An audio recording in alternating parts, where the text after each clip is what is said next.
Hey guys, welcome back to another episode of the Safari Pedals Show. I'm your host, Abby. If this is your first time here, welcome to the Crazy Wild Safari Show podcast zoo thing bandwagon.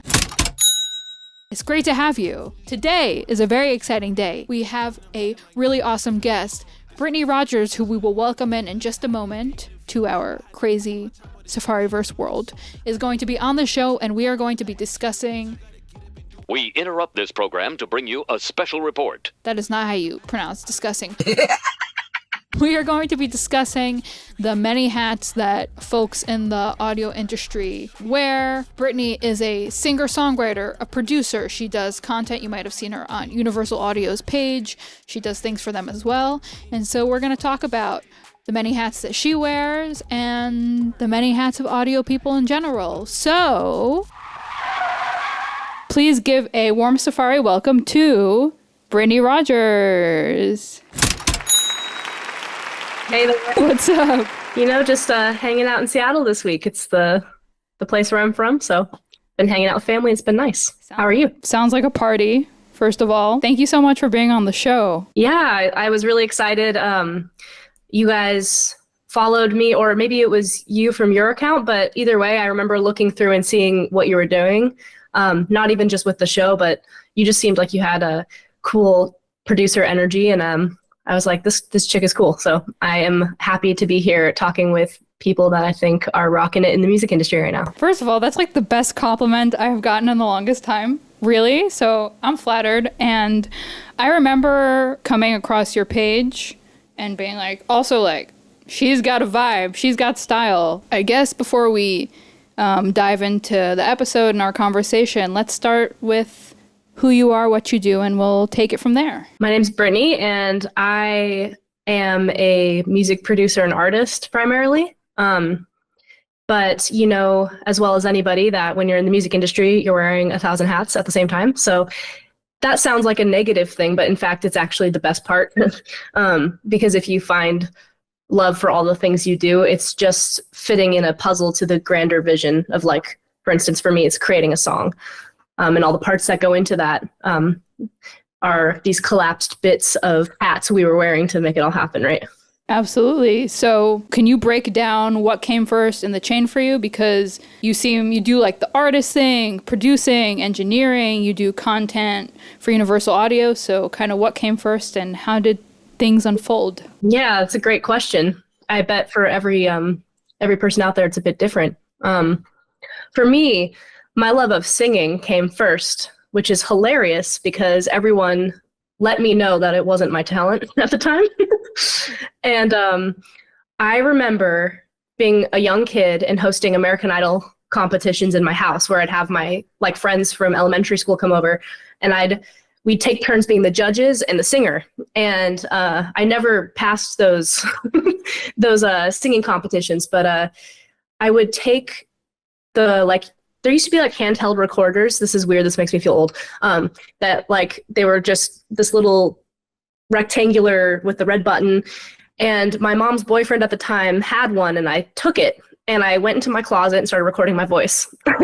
And I wanted to get better at singing, and I could always hear what was wrong, but I couldn't quite find how to fix it. So I would just keep recording until I could fix those little spots as I heard them. And I would cry over this quite a bit, but I had this determination to get better at singing, and that even though it wasn't my talent yet, it might be someday.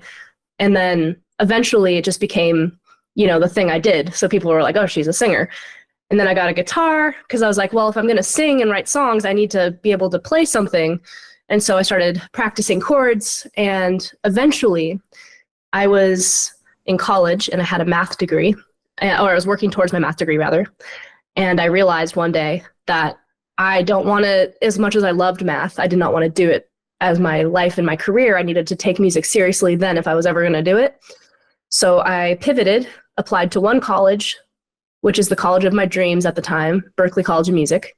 And I made a production that, was a cute starting point, I would say. And they accepted me. And I went in and I was like, I'm going to learn music production and engineering because if I learn this, I can make a song easier by myself. That was the whole goal. Little did I know it would become the love of my life next to singing. And I would actually love mixing just as much as I loved singing. And so I went into this like basically Alice in Wonderland type of frenzy with music. And I just kind of never came back. And I've just been in the hole ever since, in the good way. I think I've just been obsessed, and it's only getting more and more obsessed every day with all the little details of things you can learn. It certainly is a great hole to be in, I will say. Guys, it's a great time down here in the pit. Like, first of all, that's a crazy story, and how like things just kind of unfolded quickly one after the other over time. So how did you get to Universal Audio and doing content for them as well? That's a funny story. So basically, I was living in Seattle, and I was, at the time, I had, like I said, I went all in and kind of realized I didn't want to do a math degree. Well, I quit my math job of 10 years, and I kind of let myself be unemployed for a couple months to find a music job. And I found, at the time, Amazon hired me to be a composer for some of their game show, like it's called Crown. It was a Twitch show. So I could make their song beds and stuff like that. And that was really fun, but it was based in Seattle. And I applied for this scholarship to go to Blackbird Academy out in Nashville. So that is, for anyone who doesn't know, Martina and John McBride's baby. To me, it feels like the Abbey Road of Nashville, because it's so incredible, and just the love and passion that went into it. So I wanted to go. I got the scholarship, but I had 2 weeks to move. So I had to tell my Amazon job, hey, I'll be back in 6 months, which I totally believed to be true at the time. And I drove myself over, and about, 2 months in, I realized I'm not coming back. So I had to find another job, because my job was contingent on me coming back. So I started putting out feelers, and I was really thinking, how do I stay in Nashville? How do I stay in Nashville? So I already have all this Universal Audio gear, because part of my journey was buying my own studio stuff. And like, this was actually right here in Seattle. I left it here. It was my first Universal Audio mic. It was the Townsend. It's not even labeled this anymore. Now it's called the Sphere, but the Townsend Lab Sphere, and the Apollo X6. And I made content with it for fun for my channel. And they started reposting me a little bit. And I was like, wow, I got reposted by Universal Audio. And I had 2,000 followers at the time. I was like, I'm in their stories. It's like the Ariana Grande of music gear just posted me, is the way I thought about it. And I was like so fangirling over it. And then I reached out to them, because I had a gig with Arterial once where they paid me to make a song using their gear. And I thought, what a fun way to get paid. Like, I want to do that forever. And so I reached out to UA, and I was like, hey guys, I see you've reposted me a couple times. I use your gear. This is what I did for Arteria. This is my education background. Would you be willing to do something similar? And then the guy replied to me, whose name I won't mention, because I don't know if you're allowed to mention people's names on a on a podcast. But my manager now reached out to me and said, how about a career? And I was like, what? And so in my mind, I was like, okay, the career title at the time was social media specialist. I was like, I don't want to do anything with social media, so this is a temporary gig. I'm not going to do social media. But then I was thinking, okay, social media is a huge part of music nowadays. You have to learn it. You have to know it. I have no social media background other than my own, but I'm just going to say yes for now and see what happens. So I said yes. What the job turned into is content specialist. So I make content for them, and I run their social media, yes, but it's all part of a grander plan of educating people of how to use audio equipment and gear. And it became my dream job. So here we are. I'm doing that. And it's been just a huge blessing. That's an absolutely epic story. And also, I will say that I did learn how to properly fold a cable. Go tune in, and we will all know how to properly fold cables and not be disgraces in our industry. So you can check out that video. It'll be helpful. So I want to just quickly do a little scroll back to what you said in the beginning about people in the audio industry wearing many hats. You wear many hats. The question will divide into two. Do you feel predominantly more one hat than the other right now, currently in your career? And also, have you felt that the hats that you wear have conflicted with one another? Let's say your content side and your music side. Has that been a thing you can say? Yeah, it's a great question. So I'm going to answer the second one first. The hats you wear conflicting. In my opinion, the hats we wear should always help each other. I've never taken a career, even the math one, that didn't teach me something about what I'm doing now. When I was a manager of a math academy, that taught me how to manage my life. I was really scattered, as many artists are. And I knew I needed to learn what my weakness was. Social media, that's where I started with UA. I didn't know how to freaking like tell what algorithm was doing what or what's good for a page, or I know so much now because I have amazing teachers, and half of those teachers have been my jobs, right? You learn on the job and you figure it out because you want to keep this and this has to be yours and nobody else's, so you have to figure it out before somebody else figures it out. And I think that your hats matter. And if you have a skill, even if it feels so random, like if your skill is presenting on a podcast show, right? Like you have that skill, but that skill will help you in your audio world too. And I think every skill we collect makes us more unique in the music we are able to produce and put out there. When you asked the first question, which was, what hat do I feel like I'm wearing the most right now? I would say I always try, as much as all the hats help, like I said before, I always try to make sure I'm pointing towards my true north. For me, I want to be an artist. I want to make music that I'm proud of, and I want to like do the production and mixing behind it, but I want the focus to be the art. So I always find that I have to check in with myself and be like, what have I been spending my time on?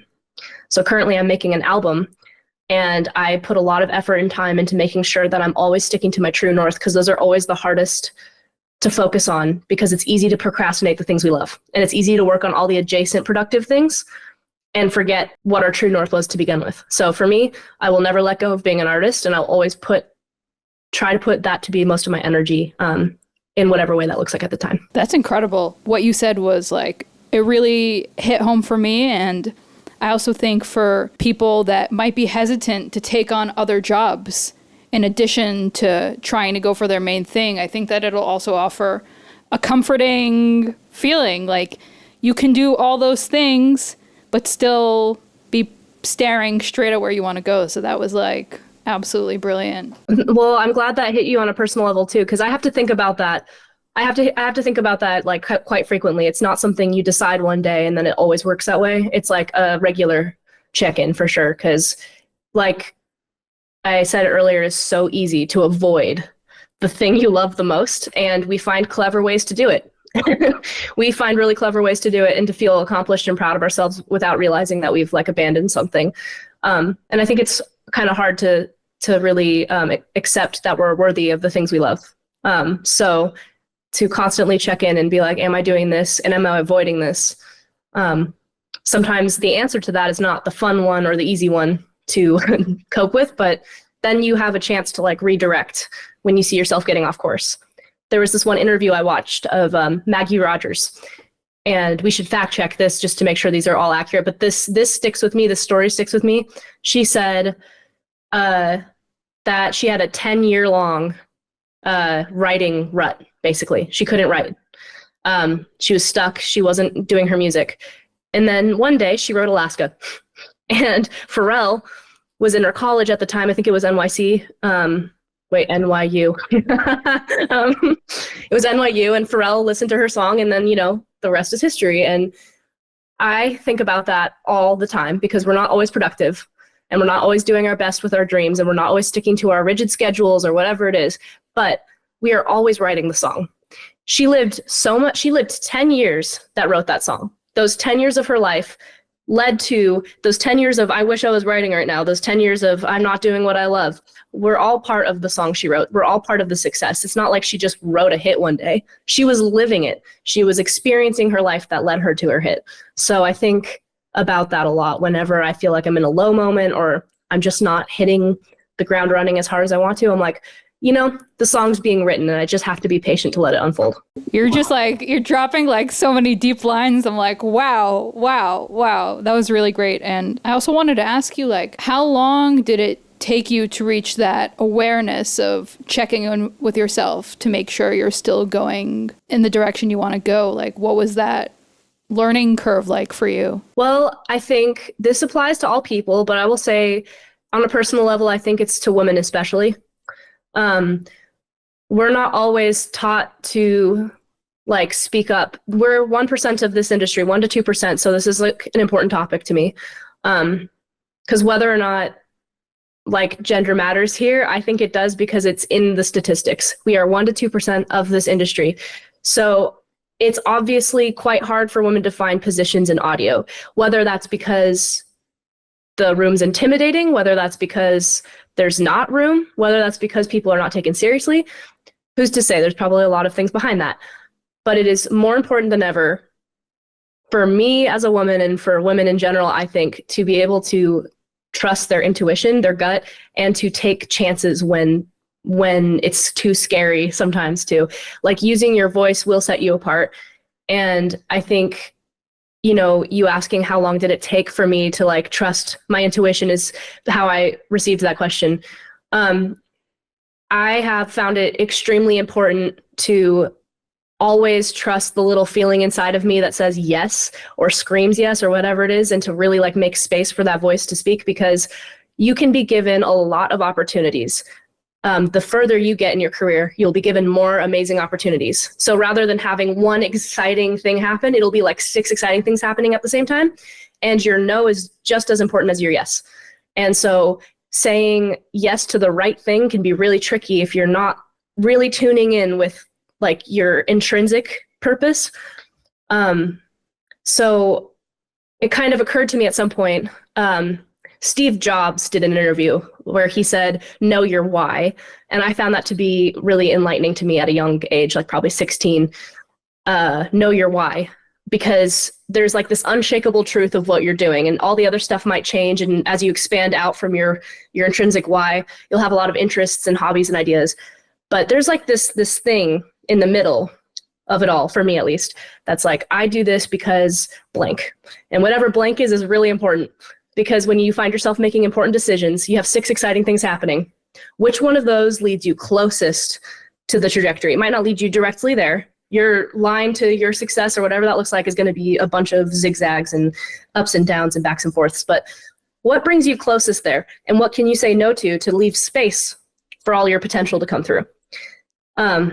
Without that, I don't think that there is a career. I don't think that there is success. I had another really important job offering at the same time as Universal Audio. And I won't say who it is because they're lovely people and I think the world of them.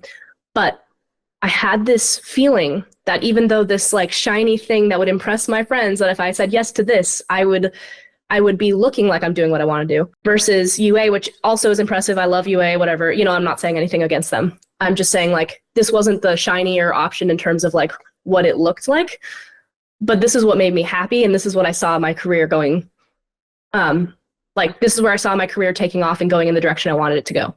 So I chose what was intrinsically valuable to me and what brought me closer to my true north, as we talked about earlier, instead of something that looked also good, but wasn't quite it, and I knew it. And if I didn't listen to my gut, I could have chosen what my family might have chosen. I could have chosen what, you know, my colleagues would have said to choose.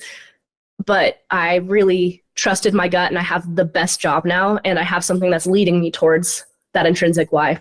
And I just think knowing yourself and making space to know yourself, because it takes time and it's not always crystal clear, is like the key to whatever thing you're doing. If it's in music or if you're a freaking underwater basket weaver, whatever you're doing, knowing yourself will get you to your goal. That's absolutely brilliant. And correct me if I'm wrong, since you were also in you went to school and you were surrounded by people who are in music as well. I don't think that's everything you just said right now. I don't feel like it's emphasized enough. Like we're given all of these external tools of compressors and EQs and maybe even how to manage a business, but like actually thinking for a second about your deeper inner self and your intuition and how that is going to affect your whole trajectory in like an industry that's so unpredictable and like literally crazy. Did you also feel that until you came to that by yourself, like no one was giving you that message as well? Yeah, I think the message I hear a lot, which I appreciate and I think is important, is say yes to everything. But that's not always true. And I think it's really important to like, there's different stages in where that's true. When you're starting out, you should say yes to things. Like the reason I got the Amazon job was because I said yes to helping a Zoom class learn how to use Zoom. And I just happened to be in the building where the people who needed a sound designer were, and they saw how I was running Zoom. And then they're like, what do you do? And then I got to like get my job through that. So like say yes to everything when you're starting out, sure. But there's a time where you have to like really, I started realizing like, man, I'm the type that says yes to a lot of things because I'm excited. So I have to actually rein that in to focus better, because I was spending a lot of time on a lot of things that weren't my dream, you know? And I think, like I said, it's easy to be productive, but not actually towards the thing that you love the most. So it's tricky. You have to know when to say no. And I do think that's an important aspect of it. Not because you're too good for something, because that's never true. Not because it's not exciting or it's not something that's worth doing. It's more just like, is it going to make sense with my time and what I'm trying to do? Will I actually have time? Like, do a time audit. Will I actually have time to accomplish what I need to do? And if the answer is no, it's like, will this lead me closer to that eventually and I can leave it? And then will I have time? That's a consideration. And if the answer is just like, it doesn't really make sense, and if you like really think about it, then just say no, you know, because better opportunities will come, and it might feel really hard to say no to something sometimes, but it can really like leave you the correct space you need to like bloom in the ways that are important to you. You did speak about how wearing many hats is actually a positive thing rather than a negative thing. And just from the people that I've spoken to thus far in my career, at least people who are also starting out like around the same age as me, they feel like it's a bad thing and something to shy away from. Like, if I wear so many hats, then maybe people won't take me seriously as this one thing. And if I do many things, like, what would be like your piece of advice to someone who's like really at the beginning of their journey and they might be going through a kind of crisis of sorts? What would you say to them? That's a great question, because a lot of the advice I got at the beginning of my journey was to specialize and to pick one lane. And I remember thinking, that's your story, not mine. And that might really work for some people. So like that advice could be really great for some people. I think that I always imagined I was going to be pushing a wall instead of like a point. And the wall I would push together, and eventually that wall would get somewhere, but it takes more energy to push a wall, right? Those are in the wall in this case is the skills or talent that you need to make an impact in that particular field. But I think that, again, with trusting your gut, if it's not intrinsically valuable to you, the hat that you want to wear, if the thing you're doing is not for you, then don't do it, because you're wasting your time. For instance, I'm never going to be somebody, like if I get to a place where I can get a manager, you know, I will do that, because I don't want to book show times. I don't want to book, like, I don't want to think about the money portion of things. That's not my passion. And I know that. So I'm not going to waste my energy, even though I could do it. I'm not going to waste all of my energy doing that. And when it makes sense, I'll hire somebody who's better at that. But for me, I love mixing so much. It's like an art. I love production. It challenges me because it's not so linear. And my brain tends to like finding the answer I know is there. So mixing for me is that. Production's a lot more abstract and a lot more difficult for me. And like, I love all of these pieces so much that if I gave up any of them, I would feel like I was missing something. And that's how I know that the hats I'm wearing are good. Social media was really important to my career, and having that skill set was really important. So it's not that I love necessarily social media specifically, but I love what it can do for my career. So I made it intrinsically valuable to me. It's important to know how to do things like managing. So I've learned how to do that, but I'm going to, like I said, give the pieces of the things that don't energize me away so that I have energy for the things that are most valuable. Learning skills is really important. Like, anyone who tells you not to learn a skill, which I don't think is what you're saying, but that's like, to me, that's what makes you valuable in an industry of people who can do 100 things at once. Like, whatever you're really talented at and have a little interest in, learn the skill. Why not? And you can always choose to leave it behind. You can choose to stop doing that thing. But if you know how to do it and somebody else doesn't, you got a job. You know, you might be valuable to your employer for that skill that you thought was silly, like that no one else has. And then you can do all the fun stuff that you want to do on the side too, you know, and like, or in that same job. I really, really like what you said about why not have another skill. So to kind of sum up everything we spoke about, I always love to ask our guests to give either, can be a piece of advice or just something you want to say. Doesn't have to be on topic, to the amazing Studio Animal viewers. So what's something that you want to say to the people? That's a great question to end on. I would say be willing to do what no one else is, and that's what's gotten me all of my opportunities more than anything else, more than skill or anything. I have always showed up an hour early, stayed through lunch, and stayed late. That's my promise to myself in any adventure I take on.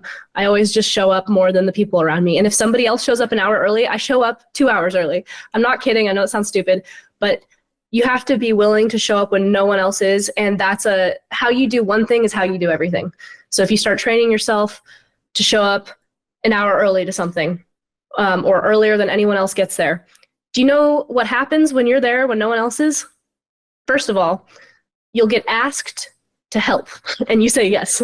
They'll be like, hey, since you're here, can you wrap that mic cable for me? I have to set up this thing over here. Yeah, sure. Or one time, I kid you not, I was doing an internship for 2 weeks out on Paramount Studios, and this person he was working on a Nicki Minaj track, and I think it was already done. But it was out in the open because he was using it for a part of a lecture. And everybody went to lunch, and I stayed, and I was like, hey, can I play around with this Nicki Minaj track? And he's like, yeah, sure, go ahead. I'll save it as a different version so you can do whatever you want. So I just looked at the track, and I got to play around with that, and nothing crazy came from that moment, but what a crazy thing to be told I could do, having no knowledge or experience in this field whatsoever at that point. You don't know unless you ask. So that's one. And be willing to do what no one else is, and you'll get the job most likely. You have to have skill, obviously, to back it up. But I got so many opportunities from working way longer than anyone else did. And that is really to me, that's where it all lies. I'll do it again and clap because that was absolutely great. Don't eat lunch and listen to Brittany. Yeah, pack your lunch and eat it quietly in the corner while being available to take on all the responsibilities that are handed to you. Yeah. Yes, and show up early. I think I love showing up places early, so that really resonated. Yeah, it's interesting how the hardest thing for people to do is to show up, and that is actually the only difference in what sets you apart, in my experience. Showing up is actually so hard to do in so many ways. Showing up for yourself, showing up on time, showing up early, doing what you said you were going to do. If you can do those things, you are reliable, and that is invaluable in this industry. And not only are you reliable, you're exceeding expectations. You say you show up at 6, show up at 5, see what happens. Every time you do that, you might get a position that you weren't expecting. Guys, round of a safari applause for Brittany. Thank you so much for being on the show. Thank you so much for having me. This is a really fun way to start the morning, and very inspiring. And I love that you get to do this and talk to a bunch of different people in the industry, and you yourself are going to be people that are desired podcastees. So I can't wait to see you on a podcast on the other side too. And thank you for having me.